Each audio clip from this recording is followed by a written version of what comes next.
أبي العباس عبد الله بن عباس رضي الله عنهما قال: كنت خلف النبي صلى الله عليه وسلم يوما فقال: يا غلام إني أعلمك كلمات احفظ الله يحفظك، احفظ الله تجاهك، إذا سألت فاسأل الله، وإذا استعنت فاستعن بالله، واعلم أن الأمة لو اجتمعت على أن ينفعوك بشيء لم ينفعوك إلا بشيء قد كتبه الله لك،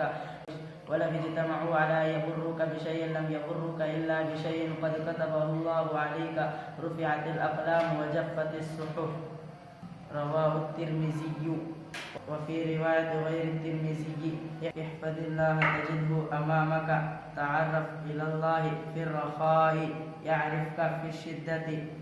واعلم أن ما أخطأك لم يكن ليصيبك، وما أصابك لم يكن ليخطئك، واعلم أن النصر مع الصبر، وأن الفرج مع الكرب، وأن مع العسر يسرا.